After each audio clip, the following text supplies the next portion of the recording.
हम इंसानों की एग्जिस्टेंस क्या है, हमें किसने बनाया, ये पूरा यूनिवर्स किसने बनाया, इन्हीं सदियों पुराने सवालों पर और हमारा क्रिएटर कैसा हो सकता है, इस पर एक वियर्डली इमेजिन की गई स्टोरी चलिए जानते हैं। इस पूरे यूनिवर्स को क्रिएट करने के बाद एक आदमी आराम से चेयर पर बैठकर एक बुक पढ़ रहा है। स्टोरी में इसे मेटाफोरिकली गॉड नाम दिया गया है। उसके सामने एक बड़ी सी टेबल है जिसे हम अर्थ के रूप में सिंबलाइज कर सकते हैं। वहाँ अब धीरे धीरे लाइफ का सर्कल शुरू हो चुका है, जहाँ पेड़ पौधे जानवर और अब इंसान तक एग्जिस्टेंस में आ चुके हैं। मगर इन सब से बोर होकर गॉड आराम से अपने बुक पढ़ रहा है। यहाँ उसका एक नौकर जेफरी भी है और वो पूछता है कि क्या उन्हें ये बुक पसंद आई। गॉड कहता है कि हाँ, ये ठीक ठाक है और इसमें उसे ब्लैक होल बनाने की एक नई रेसिपी मिली है। वो पेज पलटने लगता है, तभी वो नोटिस करता है कि अर्थ पर लोग इवॉल्व होने लगे हैं और एक आदमी तो पत्थरों को लगातार रगड़ रहा है। गॉड ये देखकर हैरान है कि उसके बनाए जीव खुद से काफी कुछ सोच सकते हैं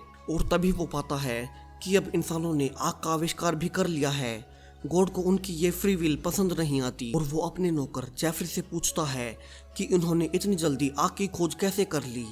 जेफरी बताता है कि उनके प्लान के हिसाब से तो अभी इंसानों तक आग पहुंचने में 2 लाख साल बाकी हैं। गॉड तभी ऑर्डर देता है कि फिर इसे अभी रोका जाए और जेफरी जल्दी से उस आदमी द्वारा खोजी गई आग को बुझा देता है और वो आदमी बेबस होकर जमीन पर बैठ जाता है। गॉड अब फिर से किताब पढ़ने में लग जाता है और जेफरी को ऑर्डर देता है कि अब ये इंसान उन्हें एनोइंग लग रहे हैं, तो वो इन्हें वापस से केव में भेज दे। जेफरी इशारा से जानवरों को भड़का देता है और अब सारे ही इंसान डरकर गुफाओं की ओर भागने लगते हैं और काफी टाइम तक उनमें ही छुप जाते हैं। अब कुछ टाइम बाद कुछ लोग बाहर निकलते हैं और बारिश करवाने के लिए उन्होंने जो रिचुअल डांस बनाया था उसे परफॉर्म करने लगते हैं। गॉड ये देखकर सरप्राइज था और जेफरी से पूछता है कि ये सब क्या अजीब हरकतें कर रहे हैं।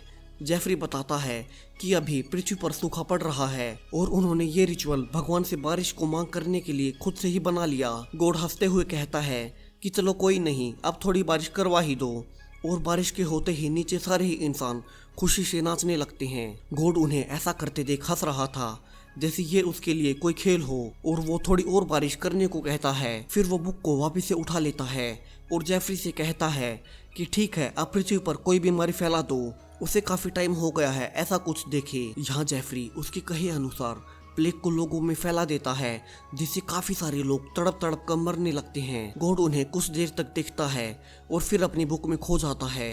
अब पृथ्वी पर काफी टाइम गुजर चुका है और अब काफी मॉडर्न सिटी इंसानों ने बना ली है। वही गॉड ने बुक भी पूरी कर ली थी, यानी कि पृथ्वी पर टाइम गॉड के हिसाब से काफी अलग चल रहा है।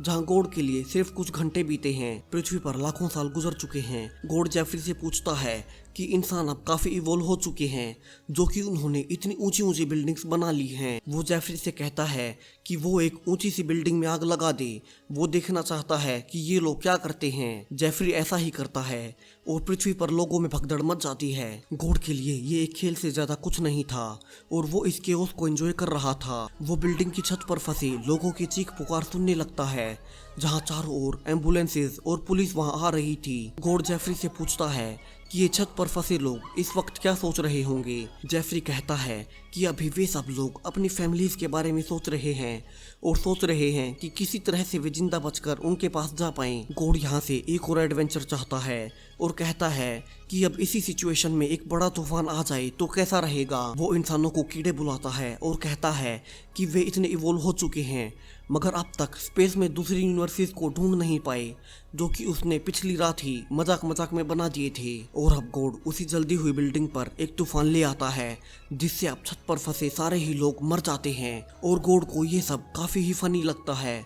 मगर तूफान की वजह से अब काफी सारा डस्ट और राख गॉड के ऑफिस में फैल रहा था। तो गॉड अब जेफरी से वो सब तूफान रोकने को कहता है और ये भी कहता है कि वो अब इस यूनिवर्स से बोर हो गया है और जेफरी इसे खत्म कर दे और वो कल एक नया यूनिवर्स बनाएगा। और ये स्टोरी यहीं खत्म हो जाती है। सो हमारे यानी कि मानवों के अस्तित्व पर ये वियर्ड टेक आपको कैसा लगा कमेंट्स में बताएं और ऐसे ही इंटरेस्टिंग कंटेंट के लिए चैनल को सब्सक्राइब जरूर करें। बाय।